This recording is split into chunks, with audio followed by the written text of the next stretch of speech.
Baik, Assalamualaikum warahmatullahi wabarakatuh. Waalaikumsalam Waalaikumsalam warahmatullahi warahmatullahi wabarakatuh.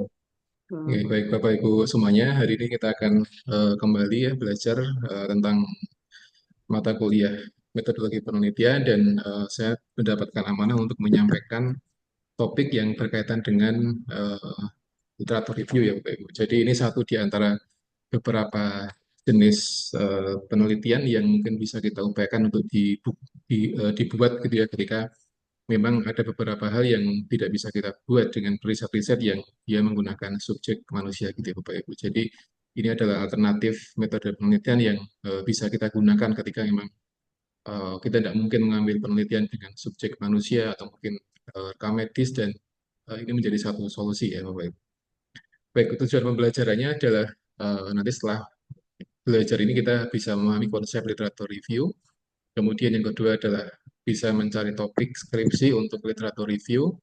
Dan yang ketiga adalah bisa menyusun skripsi dengan literatur review ya. Mungkin Bapak Ibu semuanya ada di sini sudah menemukan topik ya, sudah punya topik penelitian, sudah ada gambaran atau mungkin sudah berproses di bab satu dan sebagainya. Ini mungkin akan bisa menjadi satu acuan ketika menyusun skripsi yang memang fokusnya di literatur review gitu ya. Nah, Bapak Ibu nanti kalau ada pertanyaan bisa langsung ditanyakan ke kolom chat saja atau nanti setelah selesai bisa disampaikan langsung ke saya ya. Baik, sedikit mengulas tentang tipe penelitian Bapak Ibu. Jadi ada beberapa jenis penelitian yang ada di referensi. Jadi yang pertama adalah penelitian observasi ya. Jadi ini penelitian yang memang dia hanya mengamati saja. Dia mengamati, kemudian dia memberikan satu gambaran, memberikan satu prosentase berkaitan dengan penyakit tertentu atau mungkin permasalahan tertentu kayak gitu.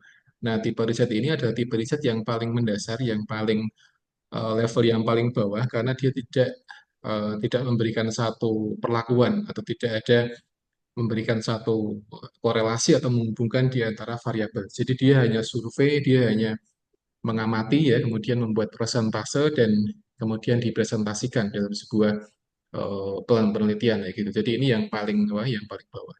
Nah, contoh yang paling mudah adalah ketika Bapak Ibu semuanya melakukan satu survei kepuasan kepada pasien itu bagian dari penelitian observasi karena kita hanya menyebar kuesioner, kemudian pasien mengisi, kemudian kita mendapatkan data dan kita merekap, kemudian membuat laporan. Itu adalah bagian dari penelitian observasi. Jadi kalau mungkin setiap berapa waktu sekali di rumah sakit ada survei kepuasan, itu bagian dari penelitian yang sifatnya adalah observasi, Bapak Ibu ya. Ini yang level yang pertama. Nah, yang kedua adalah korelasi. Ini level atasnya observasi. Jadi peneliti ketika dia memilih desain ini, dia tidak hanya memperoleh observasi, tapi dia juga menghubungkan antara beberapa variabel yang memang sudah ditentukan kayak gitu ya. Jadi ada dua variabel, ada tiga variabel, ada mungkin 10 variabel kalau memang peneliti dia ingin melihat 10 variabel kayak gitu. Jadi tergantung dari penelitinya apakah dia ingin mengkorelasikan satu atau dua ya, minimal dua variabel atau mungkin tiga atau mungkin lebih dari tiga kayak gitu. Nah, makanya desain ini adalah desain yang menurut saya banyak diambil oleh mahasiswa ketika skripsi jadi hubungan antara X dengan Y dan sebagainya itu yang cukup banyak diambil oleh mahasiswa karena pengambilan data juga tidak begitu susah, ya hanya menggunakan kuesioner, kemudian disebar ke populasi, kemudian diperoleh datanya, kemudian diolah di SPSS, ya menggunakan beberapa fitur, misalkan Pearson atau mungkin Spearman, kemudian diketahui ya kira-kira korelasinya itu dia positif atau negatif atau mungkin yang lain sebagainya. Jadi ini tahap yang kedua.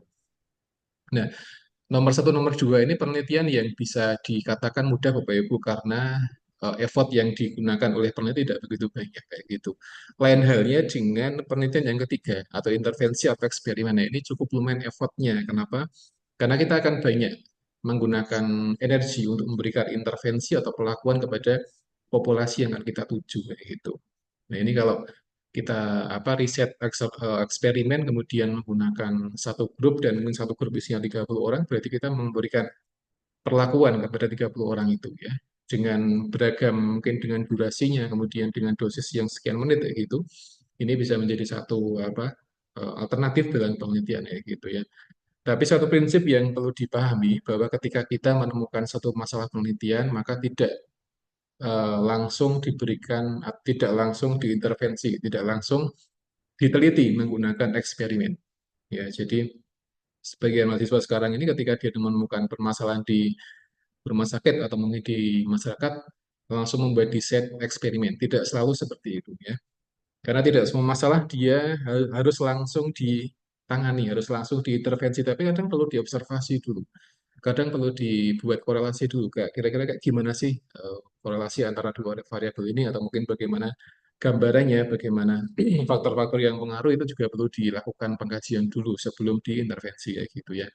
Nah, ketika memang sudah ada observasi, ada penelitian yang sudah observasi, ada yang sudah korelasi, maka boleh kalau kita menemukan ingin eksperimen ya gitu ya. Nah, dari satu kelas mahasiswa misalkan kayak gitu, itu yang mengambil eksperimen tidak banyak, Boy. Tidak banyak ya gitu. Ya. Dan bisa dikatakan ini desain yang mungkin sangat jarang diambil oleh mahasiswa, sangat jarang diambil ya. Ada tapi tidak tidak lebih dari separuh yang ada di kelas saya gitu. Biasanya kebanyakan mengambil korelasi atau mungkin observasi gitu ya, atau mungkin yang ini yang keempat atau literatur review kayak gitu ya. Nah, tiga yang pertama ini adalah penelitian yang bisa dikatakan penelitian original research. Kenapa? Karena mereka menggunakan datanya atau pengambilan datanya langsung ke objek penelitiannya atau ke subjek penelitiannya gitu. Misalkan mengamati pasien, mengamati jumlah penyakit, atau mungkin ketika mungkin kan kita bisa mengambil data dari rekam medis, itu bagian dari riset yang sifatnya observasi ya gitu ya. Nah, lalu ketika penelitian kemudian menggunakan data dari rekam medis, maka boleh dikorelasikan gitu. Boleh dikorelasikan, boleh diobservasi. Cuman tidak bisa dieksperimen, tidak bisa diintervensi karena data sudah jadi dan tidak mungkin kita otak-atik kayak gitu. Ya. Jadi kalau kita risetnya ingin menggunakan rekam medis ya gitu, maka boleh dikorelasikan ya atau boleh diobservasi saja, dibuat gambaran, dibuat prosentase gitu, dibuat ranking ya, dibuat diagram sehingga kelihatan mungkin faktor resikonya atau mungkin etiologinya itu boleh kayak gitu. Tapi kalau diintervensi atau di eksperimen itu susah. Kenapa? Karena data sudah ada dan datanya sudah data data mati, jadi datanya sudah nggak bisa diutak lagi. Kenapa? Karena sudah jadi, sudah direkap dan sebagainya gitu. Makanya kalau ingin penelitian eksperimen, maka kita menggunakan subjeknya adalah manusia gitu, minimal manusia. Ya, atau mungkin kalau di riset-riset lab atau kimia ya dia menggunakan mencit atau hewan uji yang memang dia sudah siap diberikan perlakuan gitu ya. Nah, di keperawatan sendiri itu kalau riset eksperimen biasanya dia merubah perilaku Bapak ya, merubah perilaku. Misalnya perilaku yang tadinya tidak patuh menjadi patuh kayak gitu, perilaku yang atau pengetahuan yang tadinya nggak tahu jadi tahu itu bagian dari intervensi atau riset yang dia fokus di eksperimen atau intervensi ya gitu ya. Dan ini butuh effort yang cukup lumayan kalau Bapak Ibu semuanya menggunakan lebih dari satu grup kayak gitu ya. Jadi pakai satu grup itu boleh, tapi dengan catatan itu harus banyak pertimbangan. Kenapa satu grup dan sebagainya gitu. Ya karena kalau satu grup nanti kelemahannya adalah tidak bisa dibandingkan dengan terapi yang lain. Tapi dia hanya fokus pada satu eksperimen yang akan digunakan ya, gitu ya dan sebagainya. Jadi boleh menggunakan satu grup, boleh menggunakan dua grup, tiga grup boleh, lima grup pun boleh kalau memang itu menuntut untuk menggunakan lima grup ya. Tapi saran saya kalau skripsi jangan menggunakan lima grup atau tiga grup, cukup dua saja itu sudah cukup banyak PR yang dikerjakan gitu ya. Ini sekilas tentang desain penelitian. Jadi ada tiga jenis ya, observasi, ada korelasi, ada intervensi ya gitu. Nah, dua pertama dia sifatnya adalah mengamati atau membuat korelasi. Yang ketiga adalah dia membuat satu perlakuan atau pengaruh gitu ya. Bisa dalam bentuk edukasi, bisa dalam bentuk memberikan video gitu ya, bisa dalam bentuk memberikan eh, pengobatan herbal atau apapun yang itu efeknya ringan itu boleh diberikan kepada si pasien tadi ya gitu ya. Tapi dengan catatan kalau menggunakan herbal dan sebagainya harus benar-benar dipastikan dia aman. Jadi aman dan efek negatifnya dia mungkin minimal sehingga bisa kita berikan kepada pasien kayak gitu ya. Ini yang terpenting. Jangan sampai kita memberikan satu perlakuan pada pasien, perlakuan memberikan satu obat tertentu, tapi kita belum mempelajari secara detail ya, efeknya seperti apa. Ini akan kurang bagus bagi si pasien dan secara etis, secara uji etik juga mungkin akan sedikit sulit kalau memang menggunakan treatment yang eh, me- apa, melibatkan herbal atau obat yang mungkin itu belum banyak digunakan oleh masyarakat kita ya gitu ya. Dan kalau penelitian eksperimen memang banyak yang menggunakan edukasi ya, Penkes atau mungkin video menggunakan apa namanya video atau YouTube tuh boleh dengan beberapa pertimbangan durasi dan sebagainya gitu ya Bapak Ibu. Itu yang apa sekilas tentang jenis penelitian. Nah, yang akan kita bahas sekarang adalah tentang literatur review. Ini yang apa beberapa desain yang juga menjadi favorit mahasiswa karena mahasiswa juga tidak banyak pergi kemana-mana, jadi hanya duduk di rumah, kemudian buka laptop, kemudian ada koneksi internet, gitu ya, kemudian mencari artikel itu bisa dijadikan sebagai apa namanya tugas untuk skripsi. Ya pikir kuliah Oke. kok, pikir apa dong? Mohon maaf ini ada yang betul sebenarnya ya. Baik. Nah, ada 6 alasan Bapak Ibu kenapa kita mengambil literatur review. Ada 6 alasan kurang lebih ya. Yang pertama adalah mengikuti kemauan pembimbing. Ini yang juga tidak sedikit mahasiswa yang apa namanya bercerita kalau memang pembimbingnya meminta untuk mengambil riset literatur review kayak gitu. Padahal di lain sisi mahasiswa dia kurang begitu suka membaca, kurang begitu suka membaca, kemudian apa namanya kurang kurang begitu senang dengan hal-hal yang seperti itu sehingga dia lebih senang riset menggunakan ini manusia langsung atau human subject-nya. Nah, ini terpenting. Makanya ketika kita apa namanya diskusi dengan pembimbing ya diupayakan kita punya satu argumen yang menguatkan kalau kita ingin risetnya adalah di masyarakat atau di klinik atau di komunitas dan sebagainya gitu ya. Jadi ini yang pertama. Jadi artinya ketika pembimbing meminta sesuatu bukan berarti kita langsung mengiyakan tanpa kita mempunyai pertimbangan tertentu. Jadi kita harus punya pertimbangan, kita harus punya argumen ya, punya satu alasan ya, punya data sehingga ketika menyampaikan ke pembimbing juga cukup satisfied, cukup puas dengan apa yang kita sampaikan karena kita punya data, kita punya evidence kan sehingga itu akan memudahkan kita dalam mengambil topik kayak gitu ya. Ini yang paling banyak. Jadi mengikuti kemauan pembimbing kayak gitu ya. Yang berikutnya adalah terkadang mahasiswa dia belum punya topik sama sekali ya, gitu. Jadi topiknya masih bingung mau ambil apa gitu ya. Ketika ditanya pembimbing juga jawabannya nggak jelas kayak gitu sehingga pembimbing memutuskan kalau udah kamu ambil review saja daripada pusing-pusing ambil yang riset yang mungkin belum begitu jelas topiknya ya gitu ya. Ini alasan yang juga masuk akal sebenarnya kalau memang mahasiswa dia belum punya topik sama sekali atau bingung ya gitu ya. Jadi disarankan untuk literatur review. Atau mungkin sebagian pembimbing dia meminta untuk riset yang observasi. Jadi ke masyarakat kemudian mengamati ada fenomena apa, kemudian didata, kemudian dibuat satu persentase gitu ya. Kemudian jadi skripsi gitu ya. Jadi ada dua alternatif desain penelitian yang bisa ditempuh ketika mahasiswa dia kebingungan memilih topik. Yang pertama adalah literatur review, yang kedua adalah observasi gitu. Karena dia bisa dikatakan ya lumayan mudah dibandingkan korelasi atau mungkin intervensi atau eksperimen gitu. Kalau apa observasi dia mengamati saja, mengamati kadang kalau pakai SPSS juga tidak begitu kompleks analisisnya, hanya deskriptif itu pun sudah langsung jadi ya gitu. Tapi kalau kita menggunakan korelasi atau mungkin intervensi, kita butuh eh, 3 atau minimal 2 tahapan untuk menguji data yang kita punya gitu ya berdata deskriptif, kemudian normalitas, kemudian baru ke uji eksperimen atau korelasi ya gitu.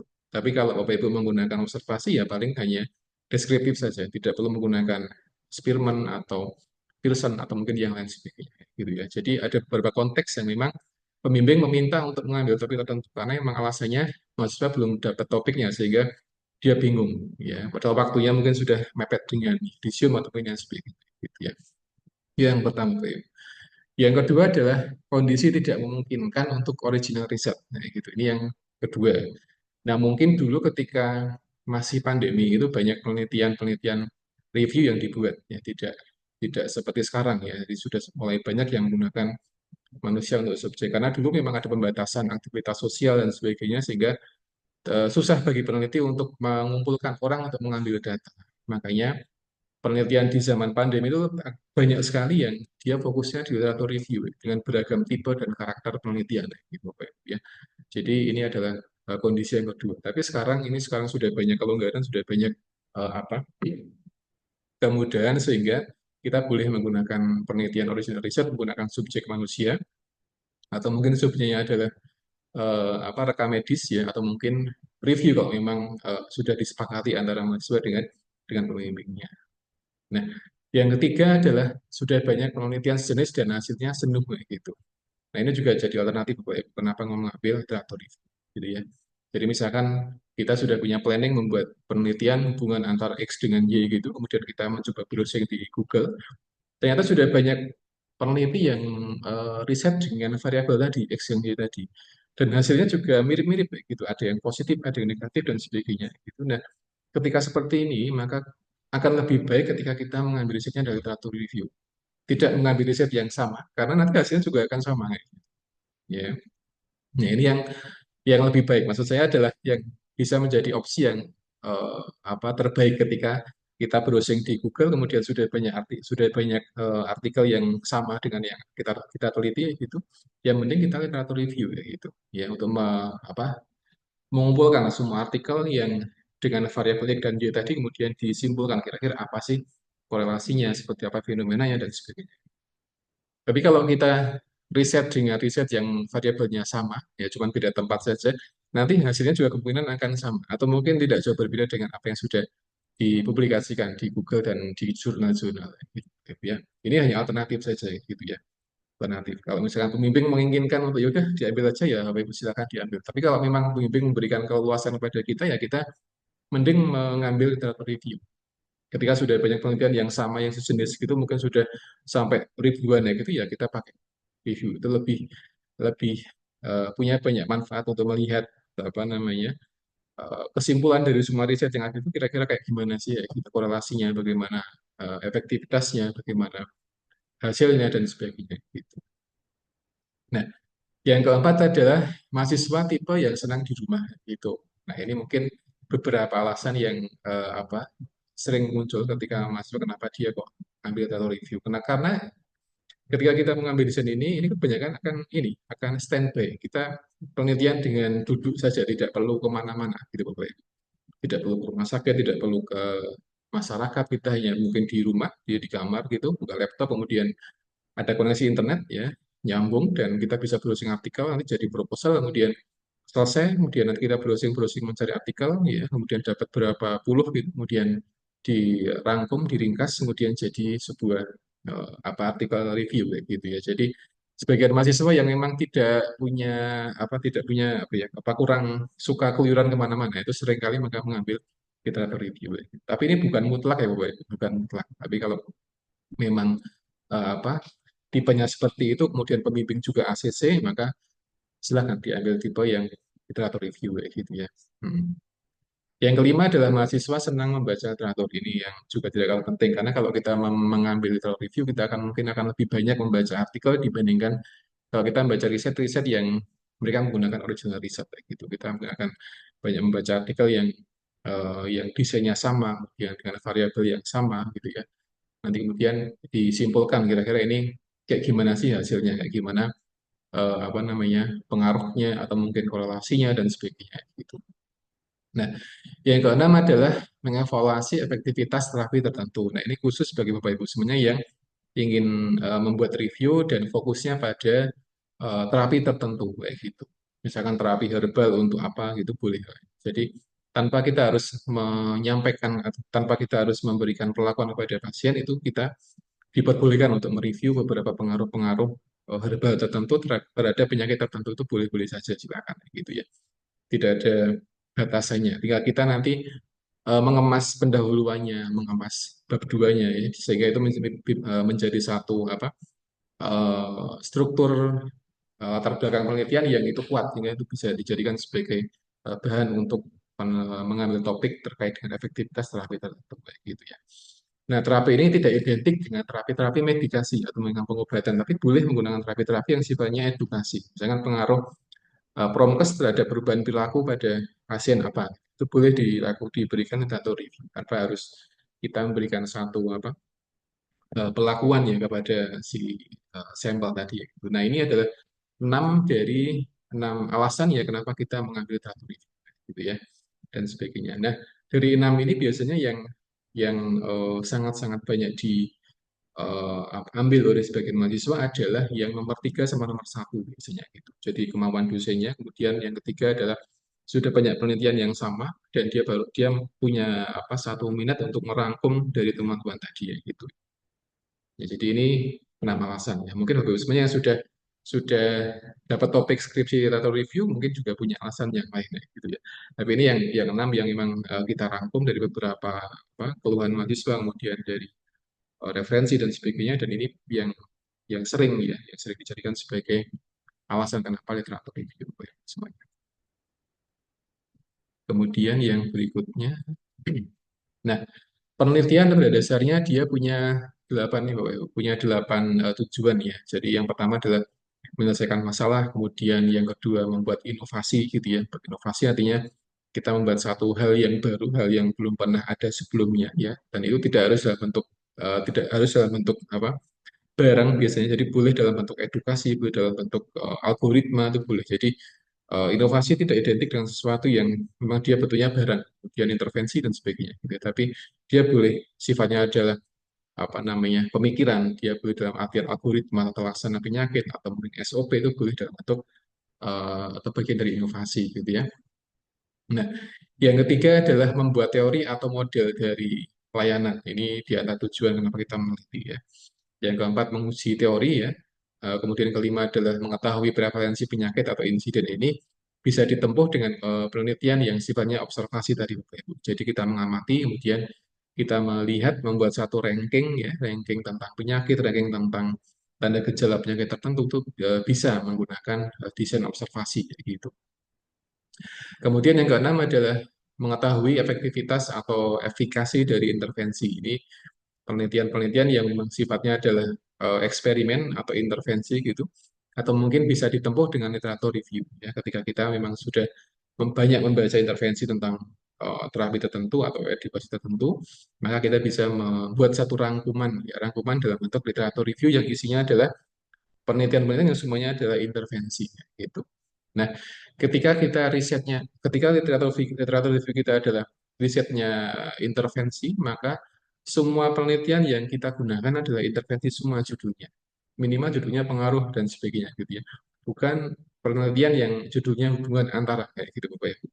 Jadi kalau kita punya skripsi literatur review, maka semua penelitian yang kita gunakan untuk review itu adalah desainnya harus sama. Misalkan intervensi semuanya, tidak boleh intervensi dan dicampur dengan korelasi, maka tidak boleh. Kenapa? Karena nanti akan mengganggu, membuat sebuah kesimpulan ketika seperti itu. Makanya harus seragam penelitiannya, ya seragam. Jadi semua intervensi atau semuanya apa namanya observasi itu boleh seperti itu. Jadi dia dipisah gitu ya. Tapi kalau Bapak Ibu sebenarnya tidak ingin mengetahui efektivitas, berarti itu penelitiannya dia boleh untuk dicampur antara observasi dengan intervensi kayak gitu.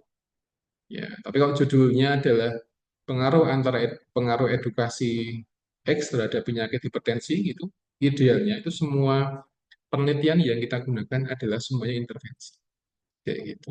Ya, ini yang apa yang perlu kita pahami gitu ya. Yang ketujuh adalah syarat lulus kuliah, yang kedelapan kenaikan jabatan. Biasanya ada diminta penelitian, diminta untuk publikasi dan sebagainya ketika ingin apa naik jabatan di mungkin di rumah sakit atau mungkin di akademik gitu. Baik, ini mungkin tambahan Bapak Ibu ya, tambahan. Jadi eh, mungkin bisa dijadikan sebagai topik review ya kayak gitu.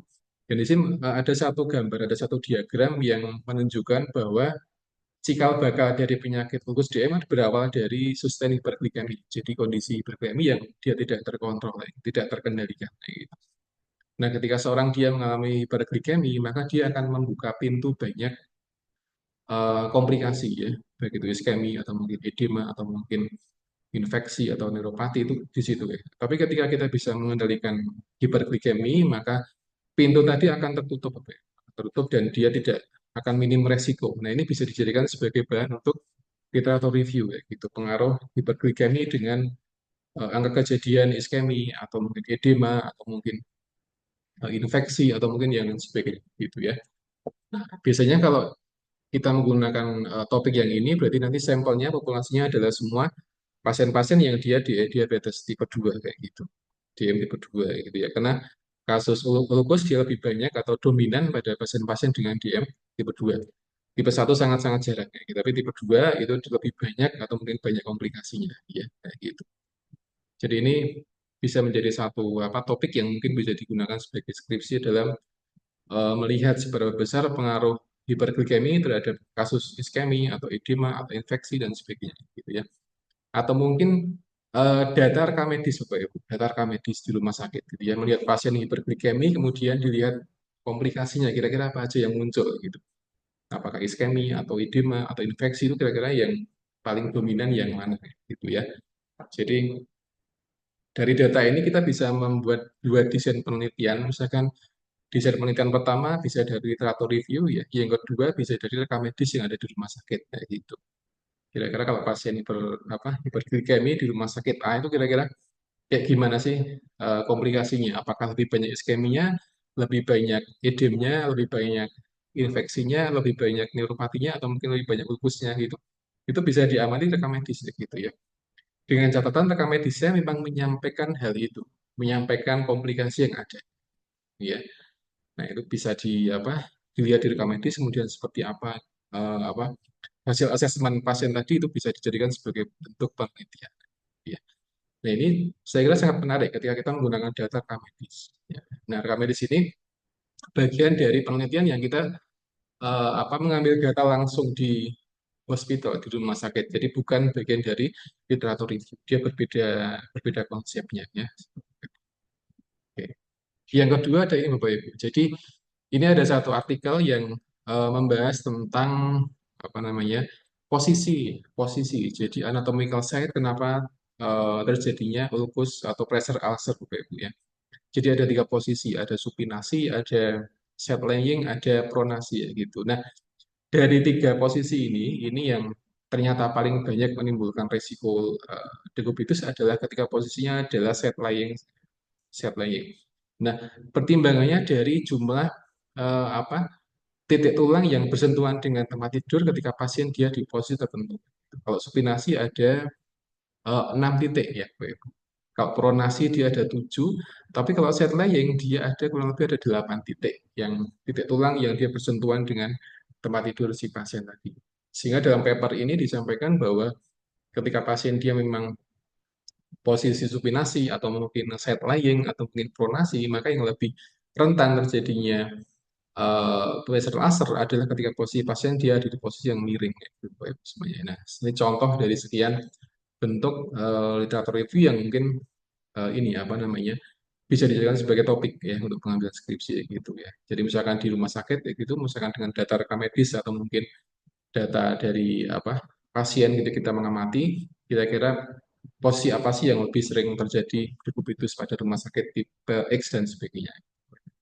Ini mungkin contoh ya yang bisa dijadikan sebagai bahan penelitian gitu.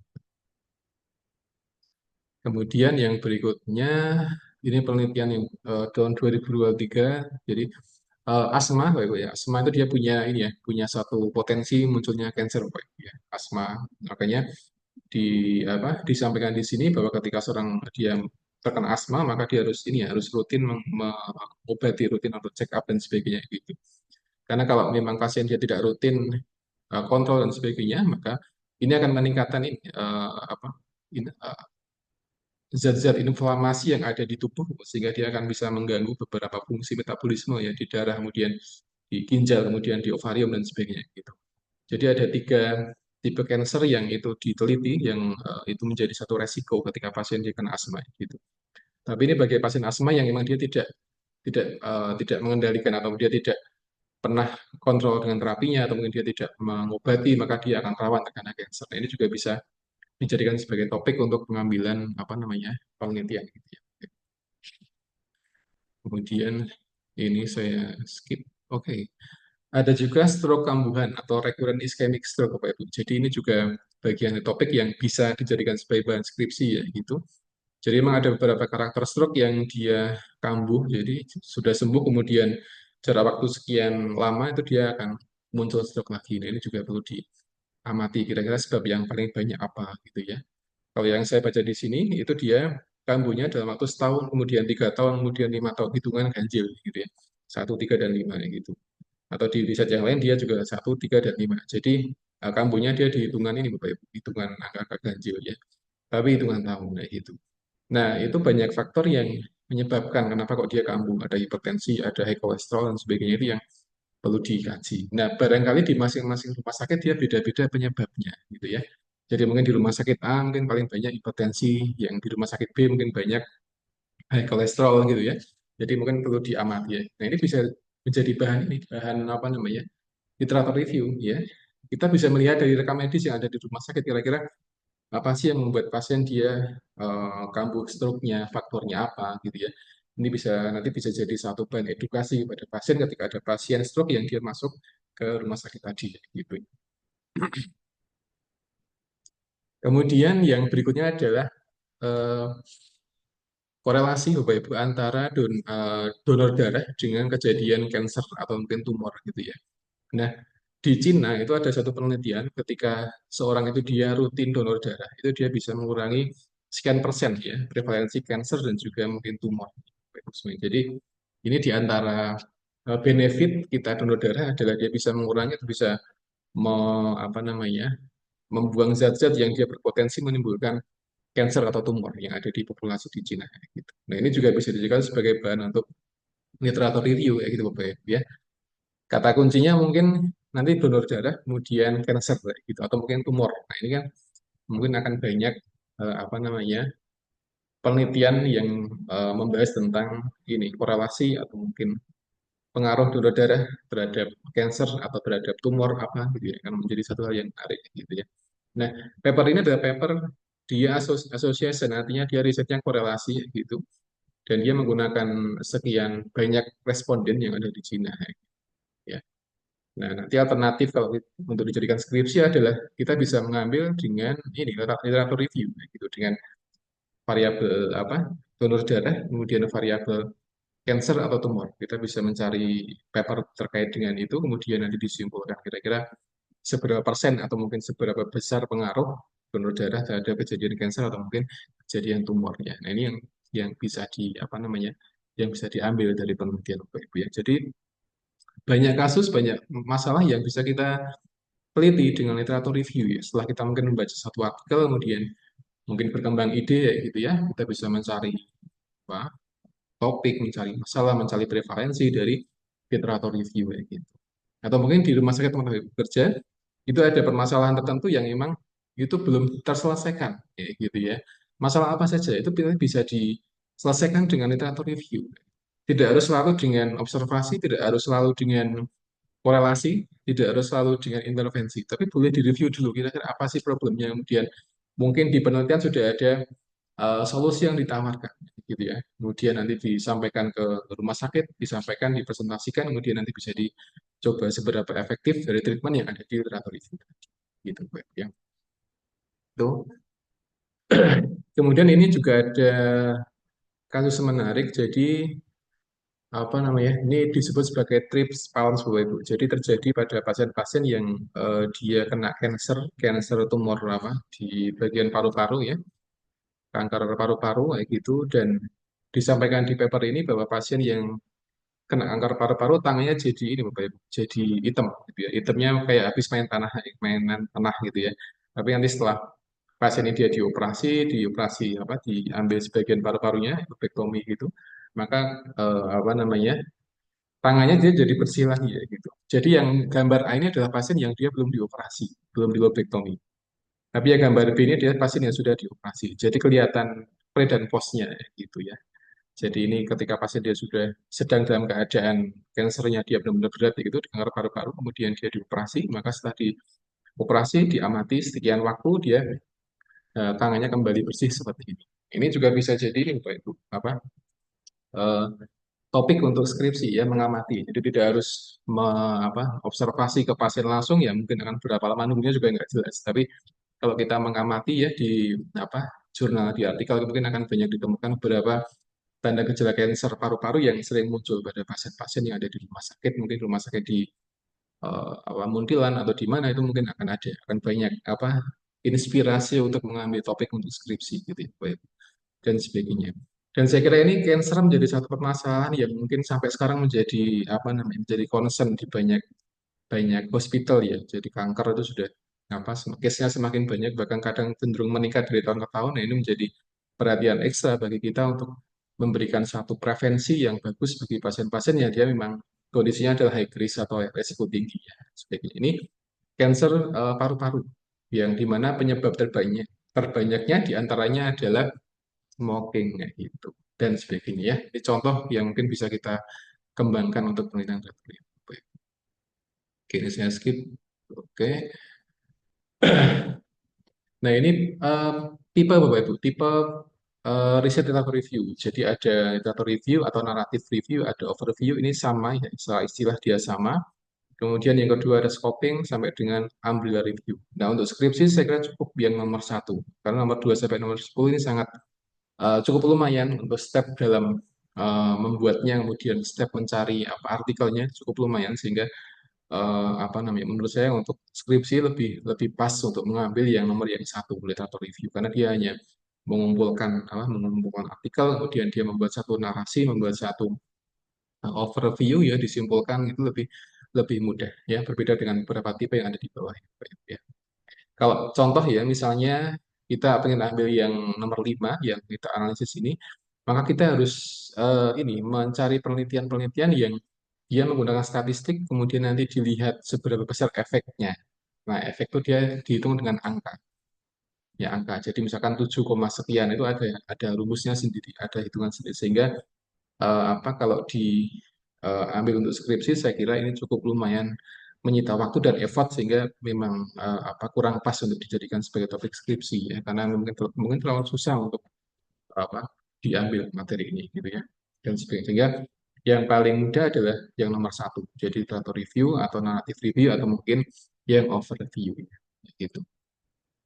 Nah data dalam penelitian itu ada beberapa data yang digunakan Bapak Ibu jadi nanti kalau misalkan mengambil literatur review maka di sini ada beberapa opsi data yang bisa diambil misalkan penelitian primer kayak gitu jadi maksudnya adalah penelitian yang datanya digunakan, ya data yang digunakan ada data dari manusia atau hewan. Gitu. Jadi kalau kita ingin membuat satu literatur review berkaitan dengan pengaruh edukasi terhadap perubahan perilaku pasien TBC atau hipertensi, gitu ya, maka semua penelitian itu idealnya menggunakan desainnya adalah menggunakan manusia semua. Gitu. Jadi semuanya adalah apa penelitian-penelitian baik itu skripsi, tesis atau disertasi dan semuanya menggunakan sampelnya adalah manusia itu adalah penelitian yang primer gitu ya dan sebagainya. Nah, bagaimana dengan literatur review tapi dia menggunakan review Bapak Ibu? Jadi kita ingin membuat literatur review tapi artikel yang kita gunakan adalah semuanya review. Itu boleh atau tidak? Jawabannya adalah boleh Bapak Ibu. Boleh. Dan itu nanti masuknya ada di umbrella review di nomor 10 ini. Nah, nomor 10 ini adalah jenis literatur review yang isinya itu ada semua artikel review. Jadi misalkan saya mau bikin literatur review tentang pengaruh apa ya, mungkin nafas dalam terhadap penurunan nyeri pada pasien-pasien dengan post-op APP misalkan gitu ya. Nah, saya ingin melihat apa namanya, saya ingin mengambil menggunakan umbrella review atau nomor 10 ini. Maka yang saya gunakan adalah itu semua penelitian review. Ada literatur review, ada systematic review, ada macam-macam, tapi semuanya adalah review. Itu boleh-boleh saja seperti itu. Jadi nanti tergantung dari kitanya pengen milih desain yang apa dulu, Pak. Apakah menggunakan data-data primer, artinya kita menggunakan manusia semuanya, atau menggunakan apa data-data dari lab atau hewan, gitu, uji coba hewan, gitu. Atau mungkin kita menggunakan data dari literatur review. Nah ini yang perlu untuk kita pahami. Jadi boleh kayak gitu, tapi dengan catatan itu masuk di umbrella review atau tadi yang nomor 10 yang saya sampaikan, gitu. Ya, ini contoh Bapak Ibu ya. Nah, kemudian ada lagi data dalam bentuk data sekunder. Jadi data yang diambil dari artikel. Nah, kalau kita risetnya ada literatur review, maka tipe penelitian kita ada penelitian sekunder. Karena kita tidak mengambil langsung data ke responden, tapi kita mengambil dari artikel atau mungkin database yang ada di internet kayak gitu. Ya. Kalau penelitian tersier adalah dia bentuknya adalah buku teks, buku teks atau mungkin ensiklopedia atau mungkin berita online gitu ya. Dan yang poin ini apakah boleh dimasukkan dalam metode review? Maka jawabannya tergantung dari tujuan penelitian kita apa. Kalau memang kita mentok tidak menemukan penelitian-penelitian yang apa namanya menggunakan subjek manusia, subjek hewan, ya maka boleh kita menggunakan buku teks, kita boleh menggunakan ensiklopedia atau mungkin berita online gitu. Tapi sekali lagi ini sangat-sangat jarang diambil oleh mahasiswa. Rata-rata kalau mahasiswa mengambil review berarti yang dianalisis adalah penelitian-penelitian yang memang dia terbit di jurnal. Jadi tidak menggunakan buku teks, tidak menggunakan ensiklopedia, tidak menggunakan berita online gitu, Bapak Ibu ya. Nah, ini perbedaannya. Nah, makanya nanti kalau memang Bapak Ibu semuanya sudah fix mengambil review, berarti nanti dilihat tujuannya penelitiannya apa gitu ya, variabelnya apa, kemudian apa namanya, nanti metode pencariannya seperti apa gitu, dan umumnya adalah tidak menggunakan tadi buku teks, tidak pakai ensiklopedia, tidak untuk berita online, kecuali ini dimasukkan ke dalam latar belakang mungkin tidak masalah. Kayak gitu. Ya. Karena yang saya tahu tidak banyak atau mungkin hampir tidak ada literatur review yang dia sumbernya atau data yang dianalisa menggunakan berita online. Itu hampir tidak ada. Ya, hampir tidak ada. Atau mungkin belum ada yang buat gitu ya. Jadi kayak gitu. Nah, kemudian yang keempat adalah grade literatur atau literatur umum gitu. Ini data apa statistik dari BPS atau mungkin beberapa penelitian yang belum dipublikasikan dia masuk di dalam grade literatur. Dan apakah boleh diambil tergantung dari tujuan penelitiannya gitu. Tujuan dari penelitiannya. Misalkan kita ingin membuat data review dan memang kita ingin tahu skripsi mahasiswa di Unima ini yang paling banyak apa sih topiknya, maka nanti data yang digunakan adalah semua skripsi yang ada di Unima, di Vikas Unima. Itu boleh-boleh saja kayak gitu. Ya, jadi tidak identik dengan jurnal terbit di artikel atau mungkin artikel terbit jurnal gitu tidak, tapi boleh ketika kita menggunakan datanya dari skripsi mahasiswa dengan catatan itu memang relevan untuk diambil sesuai dengan tujuan penelitian kita gitu. Ya. Jadi ini namanya adalah grey literatur atau literatur ungu. Jadi dia beberapa penelitian yang belum dipublikasikan secara ilmiah di jurnal atau di proceeding dan sebagainya. Maka boleh dijadikan sebagai referensi untuk literatur. Ya, ini contoh saja. Atau mungkin yang ketiga adalah cipta atau paten ya. Gitu. Kemudian saya teruskan. Oke, ini ada sedikit update dari American DM Association, hipertensi, Bapak Ibu. Hipertensi sekarang cut-off-nya sudah berkurang, jadi 130/80. Jadi kalau kita mengukur tekanan darah pasien, kalau lebih dari skor ini, berarti dia sudah masuk di kategori hipertensi. Ya. Jadi 135/85 dia sudah hipertensi. Jadi ini apa namanya update yang ada di ini terbaru kemarin 2023. Ya, gitu.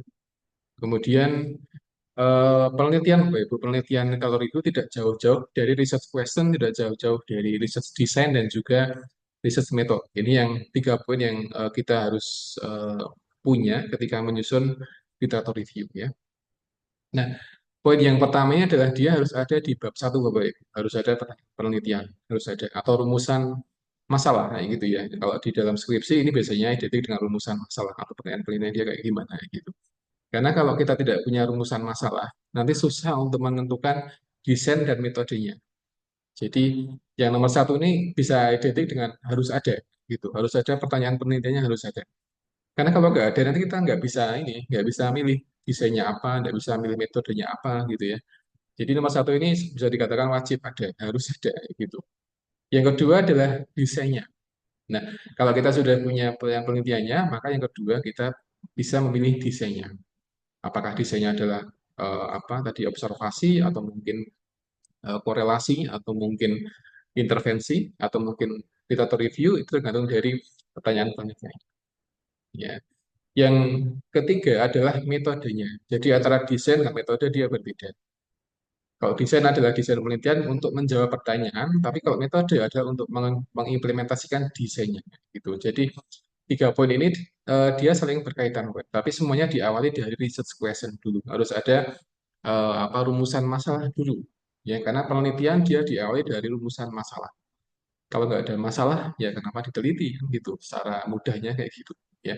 Tapi ketika ada masalah, kemudian kira-kira gimana sih kita cara menyelesaikannya, ya dengan menggunakan desain yang seperti apa, menggunakan metode yang seperti apa. Nah ini yang menjadi satu step atau tahapan dalam kita menyelesaikan sebuah permasalahan di mana saja itu memang diawali dari ada masalah dulu. Kemudian kira-kira kita akan menggunakan desain apa sih untuk menyelesaikan masalah itu. Yang ketiga ada metodenya kayak gimana. Gitu ya. Ini konsep dasar ketika di riset keperawatan ya seperti ini. Jadi ada rumusan masalah, ada riset desainnya, ada metodenya. Nah, poin yang pertama ini dia ada di bab 1, poin kedua, ketiga dia ada di bab 3. Ya, jadi poin pertama dia ada di bab 1, itu rumusan masalah. Kemudian yang nomor 2, nomor 3, desain sama metode ini ada di bab 3. Gitu ya. Kemudian terkait judul Bapak Ibu, kalau di literatur review ini tidak jauh beda dengan riset-riset yang lain, jadi ya tidak boleh terlalu panjang ya, juga apa namanya 20 kata sudah terlalu banyak kayak gitu. Kemudian menarik meskipun ini sangat-sangat subjektif ya, menarik kayak gitu. Subjektif dalam artian kalau memang ingin disubmit di jurnal yang paling tidak mengemas apa judul menjadi judul yang tidak begitu panjang, kemudian simple dan itu menyampaikan problem yang akan kita teliti ya gitu. Yang ketiga adalah ada variabel, ada populasi yang diteliti. Yang keempat adalah ada research desainnya, gitu ya. Nah, contohnya seperti ini, Bapak Ibu. Ini yang mungkin dipublikasi, jadi penerapan spiritual care pada pasien dengan lupus DM atau review. Nah, ini yang pernah saya bikin kayak gini. Jadi judulnya hanya seperti ini. Kemudian nanti isinya adalah beberapa penelitian yang menggunakan apa di keperawatan, kemudian dia menggunakan apa spiritual care pada pasien-pasien dengan lupus diabetes dan sebagainya. Gitu ya, ini contoh. Kemudian ini juga saya pernah membuat umbrella review juga, ya, pengaruh apa safe environment management pada pasien dengan DMD. Gitu. Jadi semua risetnya populasinya adalah di Indonesia. Jadi semua penelitian-penelitian atau skripsi yang ada di Indonesia yang menggunakan konsep safe and family management maka dimasukkan di dalam sini. Kalau apa saya tidak menggunakan istilah Indonesia berarti ini semua di dunia saya masukkan. Tapi kalau saya masukkan semua nanti akan semakin luas, ya, akan terlalu luas untuk topiknya sehingga saya mengkerucutkan pada di Indonesia saja gitu ya. Atau mungkin di Magelang atau mungkin bisa di Jawa Tengah boleh ya, bisa dimodifikasi seperti itu. Nah, ini contoh skripsi atau review. Jadi pengaruh pijat bayi terhadap peningkatan berat badan pada bayi baru lahir kayak gitu ya. Ini contoh kayak gitu. Nah, ini menyampaikan tentang apa namanya pijat bayi. Makanya semua penelitian yang ada di sini mereka menggunakan ini apa namanya intervensi semua desainnya. Jadi pengaruh pijat bayi, pengaruh apa gitu ya. Kemudian disimpulkan kira-kira seberapa besar pengaruhnya untuk peningkatan berat badan pada bayi yang dia lahirnya rendah kayak gitu dan sebagainya.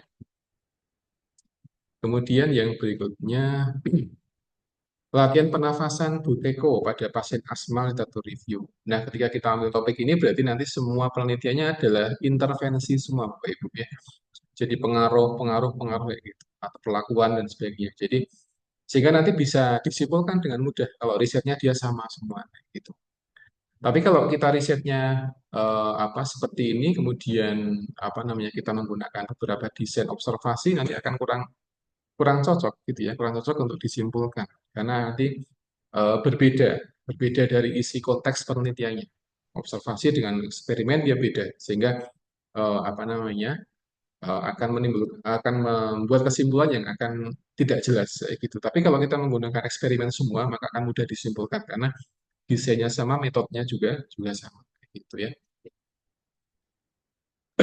Kemudian madu manuka sebagai terapi apa namanya penyembuhan luka pada pasien lupus DM ini juga bisa dijadikan sebagai skripsi Bapak Ibu ya. Madu manuka terapi penyembuhan luka pada DM. Nah ini mahasiswa ini dia tidak menerapkan ke pasien langsung, tapi hanya mengamati di Google Scholar atau di Google atau di mana gitu ya, di beberapa database online, kemudian dilihat kira-kira seberapa besar pengaruhnya pada penyembuhan luka. Jadi, apakah cepat atau lambat atau mungkin yang lain itu akan menarik untuk dikaji semuanya. Nah, ini contoh judul Bapak Ibu ya. Contoh judul yang mungkin ini saya random saja. Saya tidak mengecek di Google tapi ya saya random saja. Relaksasi nafas dalam untuk intervensi nyeri pada pasien post-op appendicitis ya, gitu atau mungkin manfaat hubungan keluarga pada pasien diabetes dan sebagainya. Jadi ini beberapa topik yang bisa dimodifikasi. Ini saya hanya random bikin saja sebagai contoh saja untuk apa membuat satu gambaran ya kira-kira topiknya yang cocok itu seperti apa ya. Dan boleh untuk melihat keluhan fisik, Bapak Ibu. Keluhan fisik pada pasien rawat inap atau perawat yang merawat pasien COVID. Ini review boleh. Gitu. Sehingga ketika kita memilih topik yang poin D ini, maka kita menggunakan penelitian yang dia melihat efek pemberian layanan perawatan pada pasien-pasien yang dia kena COVID-19. Kira-kira seperti apa sih keluhan fisik pada perawat tadi? Apakah capek atau apa itu akan kelihatan gitu ya. Atau mungkin keluhan psikisnya Bapak Ibu, keluhan psikologisnya itu bisa dikaji gitu ya. Yang kelima, eh, families complaint. Jadi komplain keluarga pada perawat yang bekerja di bangsal COVID-19 ya, gitu. Nah, mungkin ketika seorang perawat dia kerja di bangsal COVID itu mungkin ketika pulang rumah dia banyak komplain dari keluarganya gitu ya. Nah, mungkin komplainnya dia macam-macam. Ada yang komplain jam kerjanya nambah atau komplainnya adalah resiko terkepapar gitu ya. Jadi ini yang mungkin bisa menjadi satu apa namanya inspirasi kita untuk meneliti ya. Jadi banyak poin yang bisa kita kaji sebenarnya kalau kita melihat permasalahan yang ada di rumah sakit gitu ya. Banyak yang bisa kita kaji dan tadi yang saya sampaikan di awal tidak selalu identik dengan observasi atau mungkin korelasi atau mungkin intervensi. Jadi tidak semua masalah yang kita temukan di rumah sakit tidak langsung diintervensi atau dikorelasikan. Kadang kita perlu membuat review dulu sebelum kita menyusun strategi selanjutnya. Nah, gitu. Jadi ada step-stepnya gitu ya. Jadi yang menjadi contoh ya yang ada di skripsi. Kemudian abstrak ini apa ada batasan kata 250 kata, ada ringkasannya ini pendahuluan, kemudian tujuan ya, metode, hasil, kesimpulan, implikasi dan sebagainya. Tapi ini disusun terakhir aja kalau sudah jadi skripsinya ya. Nah, ini terakhir saja. Kemudian di pendahuluan Bapak Ibu. Nah, di pendahuluan ini sebenarnya tidak kompleks ya. Kita hanya butuh 3 poin Bapak Ibu. 3 poin yang ada di pendahuluan ya. Yang pertama adalah apa yang sudah diketahui. Ini yang prinsip yang pertama adalah menyusun pendahuluan skripsi atau penelitian. Nah, isinya adalah konsep penyakitnya, kemudian prevalensinya, kemudian dampak jika nggak ditangani, gitu. Kemudian intervensi yang sudah dilakukan apa saja, dan hasilnya bagaimana. Ini hal yang pertama. Jadi, apa sih yang sudah diketahui? Gitu. Jadi, kita menyampaikan fakta-fakta seputar variabel yang kita teliti. Ya. Nah, ini di literatur review atau di intervensi, di korelasi, ya kurang lebih isinya sama, itu aja gitu ya. Yang kedua adalah apa sih yang belum diketahui. Ini yang perlu ditekankan dalam membuat pendahuluan. Tadi apa yang sudah diketahui, ada keterangannya, ada data-datanya. Kemudian yang kedua adalah apa sih yang belum diketahui. Kayak gitu. Kalau kita ingin mereview intervensi, berarti ya harusnya menyampaikan ada satu statement yang ada di pendahuluan atau di latar belakang. Kalau memang belum ada literatur review yang membahas tentang intervensi yang akan kita ambil. Ya, gitu. Jadi harus ada statement itu. Gitu. Ya. Nah, cuman sebelum kita menyampaikan ini, kita perlu menyampaikan beberapa intervensi yang sudah dilakukan, yang sudah terbit di jurnal. Cuman dia belum direview saja, kayak gitu. Ya, sudah terbit di jurnal, tapi dia belum direview. Kemudian kita di latar belakang kita sampaikan kalau memang belum ada literatur review yang membahas tentang topik yang kita ambil. Ya, jadi yang pertama tadi adalah apa yang sudah diketahui, yang kedua adalah apa yang belum diketahui, yang ketiga adalah bagaimana peneliti mengetahui apa yang belum diketahui, kayak gitu ya. Metodenya maksud saya. Jadi misalkan apakah dengan literatur review atau menggunakan metode penelitian yang lain itu adalah bagian yang ketiga dari pendahuluan itu. Nah ini adalah 1 atau 3 poin yang eh, idealnya ada dalam penelitian literatur review atau mungkin penelitian yang lain. Ya gitu ya. Ini yang contoh Bapak Ibu. Nah ini judul yang lain jadi efektivitas terapi sulfadiazin untuk tata laksana pasien luka bakar pada pasien dewasa. Ya. Ini pada pasien dewasa boleh diganti menjadi pada pasien anak-anak, atau boleh pada pasien lansia itu boleh. Kayak gitu. Karena mungkin fase wound healingnya akan berbeda. Kalau memang kita menggunakan populasi yang berbeda, gitu ya. Karena dewasa, anak-anak atau lansia, dia secara fisiologi integumen dia berbeda, sehingga mungkin waktu penyembuhannya atau mungkin respon terhadap silver sulfadiazid barangkali akan berbeda ketika kita menggunakan pasien anak dewasa atau mungkin yang lansia, sehingga mungkin butuh diteliti lagi. contoh Bapak Ibu ya. Kemudian yang berikutnya faktor yang mempengaruhi keterbukaan status HIV positif terhadap perubahan perilaku seksual berisiko literatur review. Nah, ini juga bagian dari literatur review Bapak Ibu. Jadi mengumpulkan penelitian-penelitian yang membahas tentang ini apa faktor yang mempengaruhi keterbukaan pasien ya HIV gitu ya. Kadang kalau pasien nggak terbuka nanti juga akan susah untuk dikaji, susah untuk diberikan intervensi sehingga ini butuh satu apa namanya rangkuman penelitian gitu ya. Faktor risiko yang mengaruhi keterbukaan status HIV positif HIV pada perubahan perilaku yang yang berisiko ya. Gitu. Pendahuluan ada rumusan masalah, ini mudah ya, nggak susah. Kemudian ketiga tujuan penelitian juga nggak susah ya, ada banyak contoh. Tinjauan pustaka ini yang juga tidak kalah penting Bapak Ibu. Jadi ada 3 poin penting yang di tinjauan pustaka. Yang pertama adalah ini ada isinya ada konsep semua. Jadi konsep tentang apa namanya variabel yang akan kita teliti ya. Kalau kita punya 3 variabel berarti 3 itu disampaikan semuanya, dijelaskan semuanya. Kalau kita punya 10 variabel berarti 10-nya disampaikan semuanya. Jadi semakin banyak variabel yang akan kita teliti, berarti di bab 2 itu isinya juga akan semakin banyak. Akan semakin tebal. Iya. Makanya kalau di skripsi atau di penelitian itu ketika topiknya semakin banyak menggunakan variabel, kemungkinan bab 2-nya akan paling tebal di antara bab 1 sama bab 1, kemudian 3, 4, 5. Itu yang paling tebal di bab 2. Kenapa? Karena dia ini banyak variabelnya sehingga butuh banyak hal yang disampaikan gitu. Ya, jadi kalau kita risetnya hanya 2 variabel berarti cukup 2 itu saja yang disampaikan tapi disampaikan dengan detail karena dia tinjauan pustaka.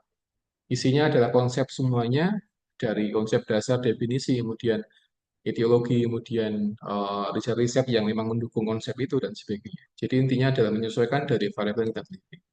Jadi semakin banyak variabelnya maka semakin banyak apa namanya poin yang kita sampaikan semakin detail dan sebagainya gitu ya. Nah, yang ketiga adalah di bab 2 itu biasanya ada kerangka teori dan hipotesis. Jadi ini dengan riset-riset yang lain kurang lebih sama isinya ya. Antara review kemudian observasi kemudian korelasi dan selain itu dia isinya kurang lebih sama tergantung dari jumlah variabelnya gitu. Tergantung dari jumlah variabelnya ya. Nah, ini contoh kerangka teori. Nah, kerangka teori itu sebenarnya tidak ada yang baku, Bapak Ibu, tidak ada yang baku. Nggak ada yang harus seperti ini atau harus seperti apa itu tidak. Biasanya masing-masing dari konsep penelitian dia mungkin akan berbeda arah panah yang ada di sini. Ya, akan berbeda arah panahnya. Nah, yang kedua ada terkadang subjektif Bapak Ibu, subjektif. Artinya eh, tergantung hasil diskusi dari mahasiswa dengan pembimbingnya kayak gitu ya. Ada sebagian pembimbing yang dia memang meminta untuk detail dari arah panah ini. Kemana arah panahnya, apakah dia lurus atau vertikal atau horizontal juga akan ditentukan dari konsep yang ada di bab 2 seperti itu. Ya. Jadi ini poin yang juga tidak kalah penting dan ini tadi yang saya sampaikan tidak baku. Jadi tidak harus selalu seperti ini. Jadi boleh dimodifikasi sesuai dengan konsep di bab 2 gitu ya. Dan jangan lupa diberikan tanda mana yang diteliti, mana yang tidak diteliti. Nah, biasanya kalau yang diteliti adalah garisnya dia tidak putus ya seperti 3 kota yang atas ini dia yang tidak diteliti. Tapi yang diteliti ada gambar garis yang dia ini yang patah-patah gitu, yang tidak nyambung. Ini adalah yang diteliti dan sebagainya gitu ya. Nah, ini contoh kerangka teori. Ya, jadi ini tidak ada yang baku, kita boleh mengembangkan sesuai dengan konsep yang ada di referensi, kemudian dibedakan mana yang diteliti, mana yang tidak diteliti dengan membedakan dari ini ya garis yang ada di kotak-kotak ini apakah nyambung atau tidak itu dibedakan Bapak Ibu ya. Nah, ini yang contoh lain Bapak Ibu ya. Contoh lain seperti ini ya. Jadi ada berbeda arah panahnya, kemudian di sini kalau yang diteliti adalah diwarnai ya, kotaknya warna merah kayak gini, di dalam kayak gini, ya ini boleh-boleh saja kayak gitu. Jadi tidak harus garis yang putus-putus, harus seperti itu ya, boleh diwarnai, boleh diberikan tanda atau mungkin diberikan apa yang menarik sehingga itu membedakan antara mana sih yang diteliti, mana yang nggak diteliti ya, gitu ya. Jadi konsepnya dia beda-beda ya dari masing ini beda judul, ini beda judul. Jadi beda-beda sehingga kita butuh mengembangkan gitu ya, mengembangkan dan menyusun yang mungkin mirip juga boleh silakan, tapi dipastikan mana yang akan diambil, mana yang nggak diambil. Gitu. Nah, sekarang kita ke bab 3. Bab 3 ini kalau kita bandingkan dari apa namanya riset-riset yang original riset sama riset yang review, maka di sini ada banyak perbedaan, ya. Nah, yang pertama adalah dari database-nya. Kalau di riset-riset yang original, kita nggak menggunakan database, tapi kita menyampaikan desain penelitiannya.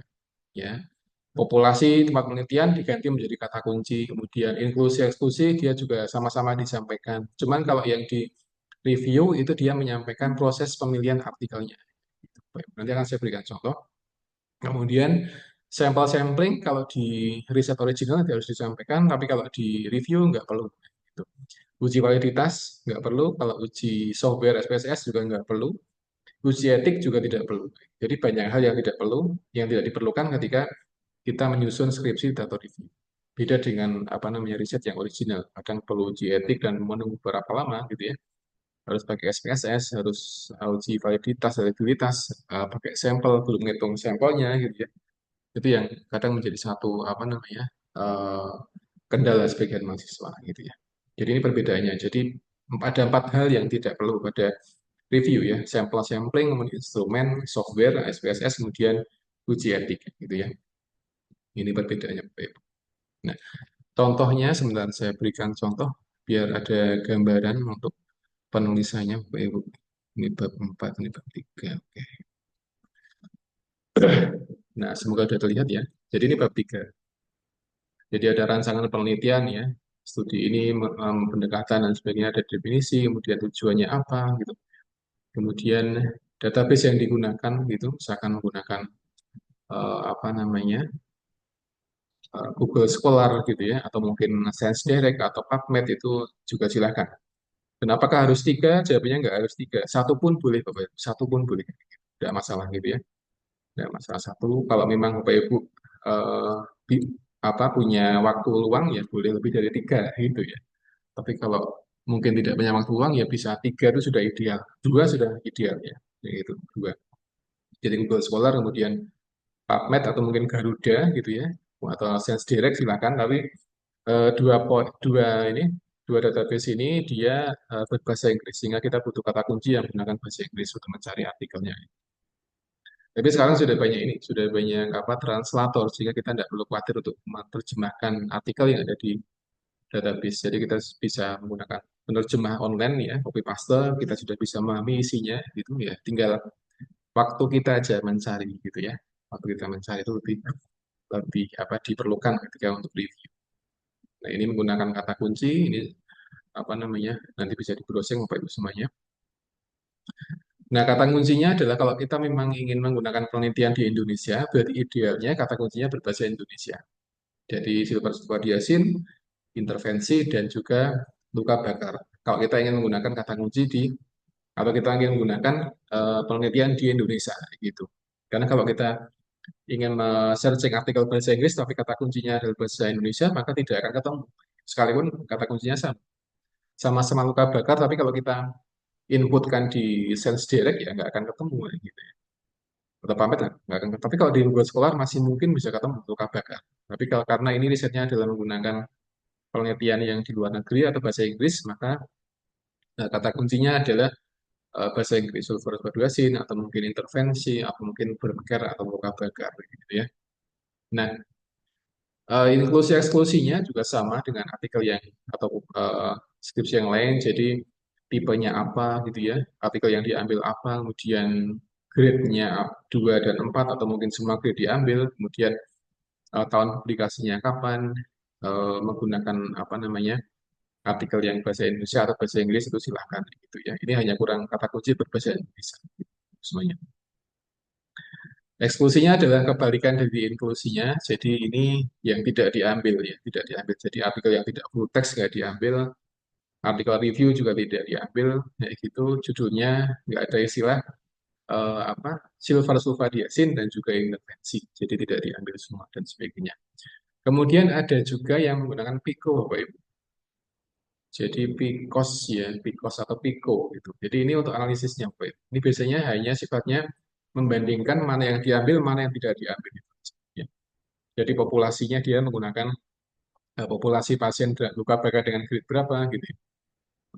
Kemudian apa yang nggak diambil itu yang seperti apa, kemudian intervensinya dia pada silver sulfadiazin, kemudian yang tidak diambil ada yang tidak menggunakan silver sulfadiazin. Nah, pembandingnya misalkan ini inklusinya adalah menggunakan silver sulfadiazin, maka untuk yang eksklusinya adalah mungkin terapi-terapi yang pembandingnya adalah mungkin menggunakan apa selain sulfadiazin. Misalkan ini di sini ada gel lidah buaya atau mungkin terapi-terapi medikasi yang lain, yang dia sifatnya topical terapi semuanya. Kemudian outcome-nya ada ini yang diamati, Bapak Ibu. Jadi yang diamati apa sih gitu? Apakah waktu penyembuhannya atau mungkin apa namanya infeksinya atau mungkin granulosinya itu dia yang ada di outcome gitu ya. Jadi apa populasinya yang diambil itu siapa saja, grade berapa, kemudian intervensi yang akan diambil itu seperti apa, kemudian komparasinya ada treatment yang akan digunakan itu apakah menggunakan silver atau tidak menggunakan silver, kemudian outcome-nya adalah yang diamati apanya gitu dan sebagainya ya. Nah, di sini dia menggunakan eksperimen, Pak, ya. Ada di randomize, ada kuasi, ada cross sectional. Meskipun ini yang kedua tidak perlu sebenarnya. Ya, kalau kita ingin melihat efektivitas terapi tertentu, berarti yang poin yang kedua ini tidak perlu. Kenapa? Karena dia bukan bagian dari penelitian intervensi. Jadi hanya randomized trial dengan kuasi eksperimen saja, gitu ya.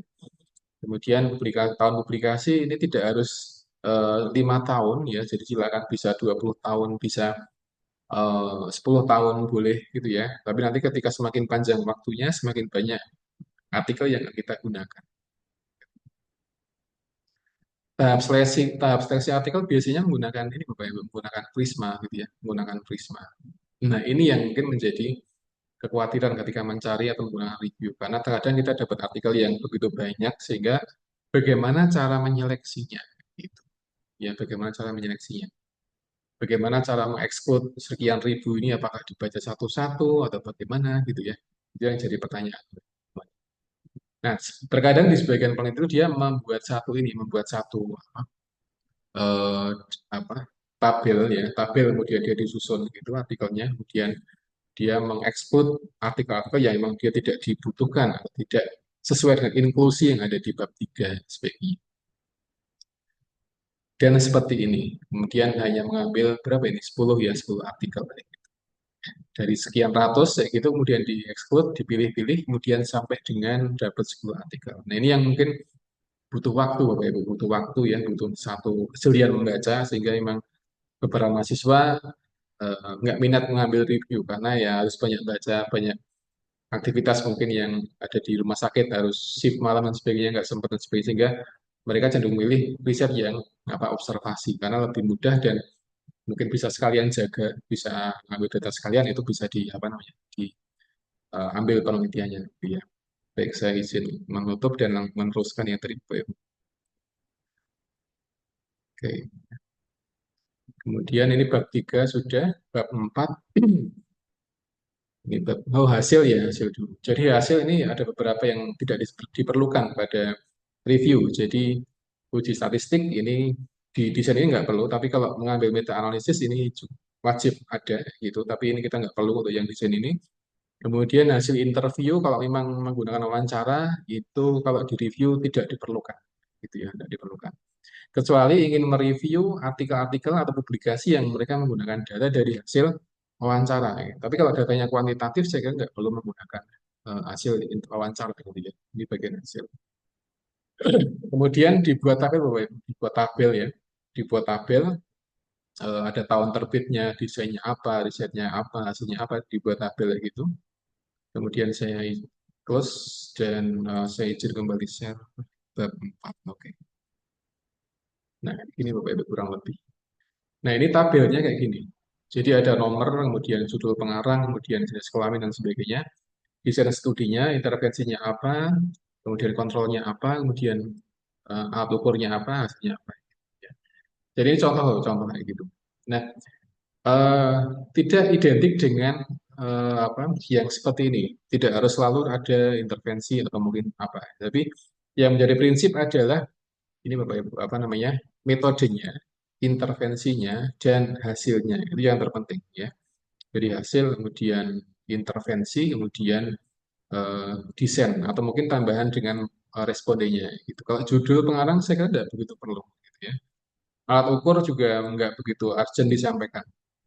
Yang paling prinsip adalah studi desainnya, Bapak Ibu, yang desain studi ini ya, boleh digabungkan dengan populasinya, kemudian intervensinya apa, atau mungkin hasilnya apa. Jadi itu saja. Gitu. Kalau judul kemudian instrumen ini nggak begitu urgent disampaikan.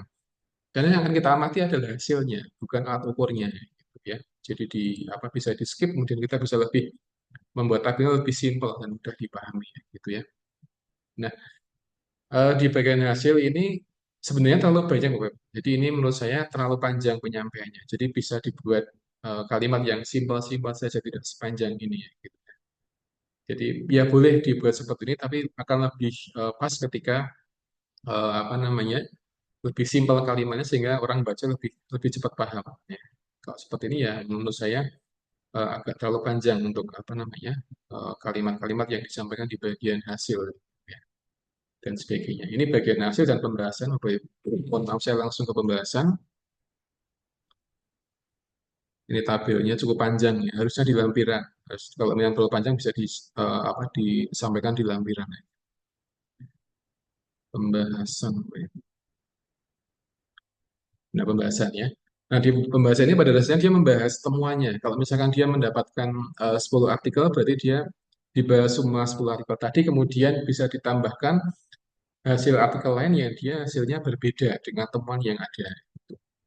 Jadi nanti misalkan di pembahasan itu kita membahas 10 artikel yang punya kita, hasil risetnya gitu, dan bisa ditambahkan dari artikel lain yang mendukung temuan kita atau yang mungkin punya hasil yang kontradiksi dengan temuan kita. Itu boleh-boleh saja. Ya, jadi tidak identik dengan meringkas gitu ya. Ada sebagian mahasiswa yang dia meringkas Bapak Ibu. Jadi nomor 1 sampai dengan 10 ini dia ditulis ulang di bab pembahasan, diringkas ya gitu ya, dan tidak dibahas. Jadi itu bukan pembahasan, itu adalah penyampaian hasil. Nah di pembahasan dia adalah membahas kira-kira yang ditemukan itu seperti apa, kemudian penelitian lain yang di luar itu dia seperti apa hasilnya, apakah ada penelitian yang berbeda hasilnya, itu pembahasan kayak gitu ya, dan seterusnya. Jadi dia menganalisis ya, dia mendiskusikan, tidak hanya meringkas dari temuan-temuan yang dia sudah dapatkan kayak gitu. Nah, itu Bapak Ibu, kurang lebih seperti ini bikinnya ya, bagian diskusi. Kemudian saya tutup, saya lanjutkan PPT-nya tadi, bab 4 sudah ya, Bapak Ibu. Ya, jadi ini ada poin-poin yang penting pada pembahasan. Jadi diskusikan hasil dan korelasikan dengan pertanyaan penelitian, hipotesis, kemudian hasil penelitian apakah sesuai dengan hasil penelitian yang terdahulu gitu ya, dibandingkan, dikomparasikan gitu. Kemudian tambahan literatur yang mendukung penjelasan hasil penelitian dan penelitian yang kontradiksi juga boleh disampaikan itu sebagai pembanding saja.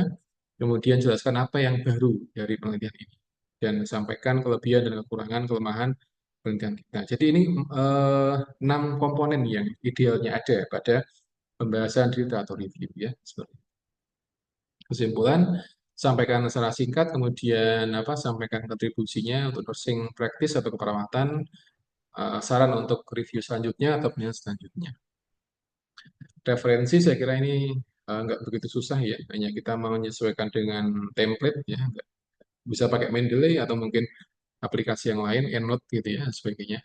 Banyak yang bisa kita gunakan aplikasinya. Eh, Terakhir sepertinya Bapak Ibu, ya bahasa Inggris jadi tidak perlu khawatir karena tadi ya sudah banyak translator, sudah banyak aplikasi yang bisa kita gunakan untuk terjemahan gitu. Karena ini sekarang sudah banyak zamannya AI, jadi kita lebih mudah untuk membaca artikel bahasa Inggris dengan menerjemahkan hanya berapa detik kita sudah dapat terjemahannya gitu. Kemudian yang kedua adalah kalau memang sampai sekarang belum ada ide ya berusaha untuk mencari artikel gitu, mencari browsing-browsing di Google atau mungkin bertanya ke rumah sakit tempat kerja gitu ya. Kemudian tulis idenya dan dikonsulkan kepada pembimbing. Jadi prinsipnya adalah konsul ke pembimbing gitu saja ya. Kalau nggak balas gimana Pak ya di WA terus saja gitu ya. Kalau masih nggak balas ya nanti disampaikan ke Kaprodi biar langsung ingatkan Kaprodi gitu. Ada beberapa pembimbing yang dia apa namanya responnya lama, Bapak Ibu. Responnya lama sehingga buat mahasiswa itu dia bingung harus ngapain. Kemudian kadang mereka harus ya menunggu berminggu-minggu baru dapat respon itu sebenarnya kurang kurang etis seperti itu membimbing ya sehingga mahasiswa seringkali langsung bypass ke Kaprodi, biar Kaprodi langsung mengingatkan ke dosen yang bersangkutan untuk segera merespon mahasiswanya gitu ya Bapak Ibu. Yang ketiga adalah manajemen waktu, ini penting ya, manajemen waktu. Karena nanti kalau kita ngambil review berarti memang harus banyak di depan laptop gitu ya. Mungkin bagi waktu antara pekerjaan, keluarga, dan menulis gitu ya, harus banyak waktu. Tapi kalau memang Bapak Ibu semuanya tipenya adalah tipe yang moving atau bergerak, itu saran saya adalah mengambil riset yang observasi saja. Jadi bekerja sekalian mengambil data di sana, kayak gitu ya. Karena kalau review harus banyak duduk kayak gitu, duduk di depan laptop kemudian apa namanya browsing browsing tulis gitu ya. Dan ini memang apa effortnya cukup lumayan gitu. Daripada kita riset menggunakan subjeknya adalah manusia atau mungkin rekam medis akan lebih lebih apa sekalian kerja sekalian ambil data akan lebih lebih apa namanya lebih efektif secara waktu dan efisien gitu ya. Yang keempat adalah kalau memang sudah fix mengambil desain ini maka harus sering membaca contoh-contoh yang sudah ada di perpustakaan gitu ya. Perpustakaan di kampus kita boleh kayak gitu kalau memang ingin mendapatkan referensi dari kampus kan ya juga tidak masalah. Intinya kita mengambil topiknya, bagaimana cara mencari, bagaimana cara menulis, bagaimana menentukan topik itu akan kelihatan di beberapa skripsi yang dia memang sudah ada di perpustakaan. Kita tinggal apa mengambil dan melihat gitu ya dan mencontoh dari apa yang sudah ada ya dan sebagainya Bapak Ibu semuanya. Dan hindari copy paste Bapak Ibu, hindari copy paste karena ada beberapa mahasiswa yang eh, sama persis karyanya dengan yang sudah kakak tingkat kayak gitu sehingga ada pembimbing yang tahu kemudian diingatkan dan diminta mengganti topik kayak gitu jadi diupayakan sebelum mengajukan judul ke pembimbing itu diupayakan memang sudah mengecek di banyak referensi ya di Google kemudian di perpustakaan pastikan tidak ada judul yang plek di tempat yang sama plek kayak gitu yang jadi masalah adalah variabelnya sama tempat penelitiannya sama cuman beda tahunnya saja itu yang apa yang jadi terkadang jadi problem untuk skripsi ya. Jadi pernah ada yang seperti itu kemudian diminta untuk ulangi lagi skripsinya karena sama persis dengan apa dengan kakak tingkat sehingga itu menjadi satu problem ya. Jadi diupayakan tidak seperti itu dan saya kira banyak desain banyak permasalahan yang bisa kita teliti tanpa harus kita mengcopy pastekan dengan apa karya yang sudah ada di apa pustakaan atau mungkin yang ada di database gitu semuanya. Baik itu mungkin yang dapat saya sampaikan. Kalau Bapak Ibu ada pertanyaan, silakan bisa disampaikan langsung atau mungkin saya baca chat ini ada satu chat. Oh tidak ada presensinya, saya sampaikan ya. Oke. Baik sebelum saya tutup ada pertanyaan Bapak Ibu. Silakan terkait editor review. Apakah ini satu desain yang cukup menyita waktu atau mungkin bagaimana? Silakan bisa disampaikan.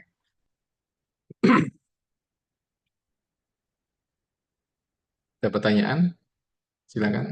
Atau wah saya nggak minat tentang review, saya ingin observasi aja. Juga silakan Bapak Ibu. Ini ada beberapa metode yang bisa kita gunakan untuk penelitian. Jadi ada basisnya adalah artikel, basisnya manusia, basisnya adalah rekam medis yang bisa kita gunakan untuk apa namanya pengambilan data. Ya, monggo kalau ada pertanyaan silakan. Mungkin Pak Di, mungkin bertanya untuk Pak Dwi Santoso ada pertanyaan monggo literatur itu apakah atau belum ada? ada Silakan. target untuk artikelnya? Maksudnya kita ambil literatur review, terus Oke. kita ambil 10 artikel, apakah dibolehkan atau lebih dari itu atau gimana Pak? Ya, Terima kasih. oke.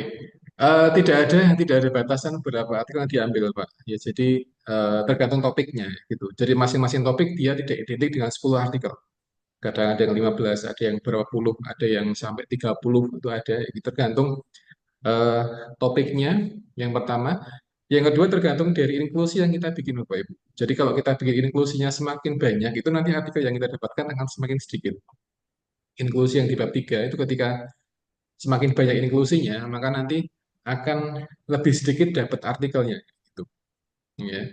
Jadi sama ketika Bapak Ibu semuanya penelitian menggunakan subjek manusia, ketika semakin banyak inklusinya, maka akan semakin sedikit sampel yang kita gunakan. Tapi ketika kita inklusinya hanya 3 atau 4 gitu ya, maka nanti paper yang kita gunakan akan semakin banyak. Begitu juga kalau kita risetnya di manusia, kalau kita juga semakin sedikit inklusinya juga akan semakin dapat sampel yang akan semakin banyak gitu. Jadi tidak harus 10 sih gitu. Ada yang 15, ada yang dapat 3, dapat 5 tuh ada. Tapi nanti akan divalidasi oleh pembimbing ketika itu semuanya hanya mendapatkan 9 atau 10 itu akan di cross check kembali ya gitu. Jadi tadi yang saya berikan contoh tadi bukan satu nilai mutlak yang apa namanya yang harus diikuti, tapi memang tergantung dari topiknya tadi. Yang kedua adalah dari inklusi yang kita bikin. Kalau inklusinya dia semakin banyak, maka artikel akan semakin akan semakin sedikit ya, gitu. Sama dengan Bapak Ibu semuanya kalau risetnya observasi, inklusinya ada 15 gitu ya, mungkin akan nggak banyak sampel yang akan didapatkan kalau semakin banyak inklusi. Ya gitu. Itu mungkin ya Pak Dwi Santoso, kurang lebih jawaban saya. Jadi tidak harus 10, jadi bisa lebih, bisa kurang, tergantung dari tadi. Dua aspek tadi. Bapak izin bertanya, Pak. Saya Oh iya, Mbak Riandini. waktu Nggih. di Unima itu adakah langganan jurnal atau ini Pak? Kadang itu ada yang harus membership ngoten Pak. Kalau ada Mm-mm. ID user sama passwordnya nopong ya Oh Pak. gitu. Iya, Terus Unima perpusnya tuh ada yang online-nya gitu nggak sih Pak yang di upload kok kayak server apa gitu diklik itu nggak bisa. iya, iya. Setahu saya sampai sore ini itu di perpustakaan ada. Jadi kayaknya harus bikin member deh, Mbak. Jadi harus bikin member, kemudian nanti login, dan ketika login nanti akan banyak database yang bisa diakses dari Prajurit Internasional gitu. Jadi memang ke perpustakaan atau ke perpusnas gitu, perpusnas.co.id kalau nggak salah, kemudian nanti jadi member. Nanti ketika sudah ada di sana, nanti akan diberikan kata kunci atau mungkin password untuk bisa login ke sana. Nah, kalau sudah login itu saya kira akan banyak jurnal yang tadinya tidak bisa diakses jadi bisa diakses kayak gitu. Itu yang pertama. Yang kedua, saya biasanya langsung di Google saja. Langsung searching di Google, Google yang biasa gitu, bukan Google Scholar, atau Google Scholar boleh. Tinggal tambahkan kata kunci ini apa namanya? NCBI gitu. NCBI itu bisa bisa dijadikan NCP. sebagai NCBI. Jadi saya tuliskan di chat ya, di chat NCBI. Misalkan eh, contoh hipertensi, saya berikan contoh Bapak Ibu. Nah, nah, di chat itu saya menuliskan NCBI. Gitu. Itu beberapa database yang dia gratis dan bisa dibuka tanpa harus menjadi member di apa namanya di jurnal tadi. Nanti bisa dicoba ya. Cuman kelemahannya ini adalah semuanya berbahasa Inggris, Bapak Ibu. Berbahasa Inggris. Sehingga kalau kita buka ini ya harus menyiapkan translator, Google Translate boleh silakan sehingga kita tahu isinya apa yang diambil. Atau mungkin Garuda, Garuda Co-ID apa ya nanti bisa di browsing yang pengalamannya. Jadi Garuda Co-ID. Cuman ini database-nya tidak sebanyak NCBI. Itu Garuda ini bisa. Nah, jadi ini beberapa alternatif yang bisa dicoba untuk browsing. Gitu. Ini yang kedua. Tadi yang pertama adalah bisa login di Perpusnas ya gitu. Kemudian nanti minta apa mendaftar member di Perpusnas. Kemudian ketika sudah login nanti akan diberikan apa akses untuk membuka beberapa jurnal yang tidak bisa dibuka ketika menggunakan Google Scholar kayak gitu. Ya. Tapi Ini pengalaman saya penanya pribadi, ya, ya pengalaman saya pribadi itu saya hampir tidak pernah menggunakan Perpusnas. Saya hanya modal Google saja, kemudian saya ketikkan ini Mbak. Jadi hanya pakai NCBI dia sudah banyak artikel yang muncul. Cuma tadi berbahasa Inggris artikel. Ya gitu. Ya. Gitu nggih, kalau itu jawaban saya. Jadi pakai apa? Perpusnas atau mungkin silakan gitu. Pakai yang Google biasa gitu bisa. Ada lagi pertanyaan Bapak Ibu? Silakan. Satu lagi mungkin pertanyaan terakhir.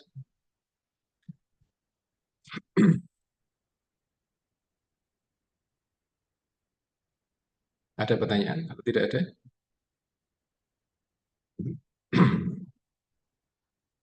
Tidak ada ya? Baik. Baik, kalau nggak ada, saya kira cukup ya untuk kuliah hari ini dan eh, apa yang saya sampaikan adalah opsional. Jadi pilihan bukan sebuah Bapak Ibu kewajiban ambil review tidak, tapi Tadi melihat konteks dari problemnya apa di klinik seperti apa, kemudian nanti ada opsi penelitian ya apakah observasi atau korelasi atau eksperimen atau mungkin akan menggunakan yang literatur review. Jadi itu opsional. Gitu. Dan tidak semua masalah harus direview, tidak semua masalah harus diobservasi, tapi ada beberapa metode yang harus kita ambil. Gitu. Apakah akan diobservasi atau mungkin langsung diintervensi atau mungkin akan dibuat korelasi. Itu yang jadi prinsip ya. Jadi ketika Bapak Ibu semuanya menemukan masalah di rumah sakit, mindsetnya adalah tidak langsung diintervensi, gitu saja. Kemudian harus dilihat dulu kira-kira perlu nggak sih, atau mungkin perlu didata lagi nggak, perlu dibuat observasi nggak, atau mungkin harus dikorelasikan, atau mungkin akan dibuat satu apa bentuk review seperti itu ya. Baik, mungkin itu yang dapat saya sampaikan. Semoga apa yang saya sampaikan bisa dipahami bersama dan kurang lebihnya saya mohon maaf dan saya Assalamualaikum warahmatullahi wabarakatuh. Waalaikumsalam warahmatullahi wabarakatuh. Waalaikumsalam Terima warahmatullahi kasih. wabarakatuh. Oke, sama-sama saya izin.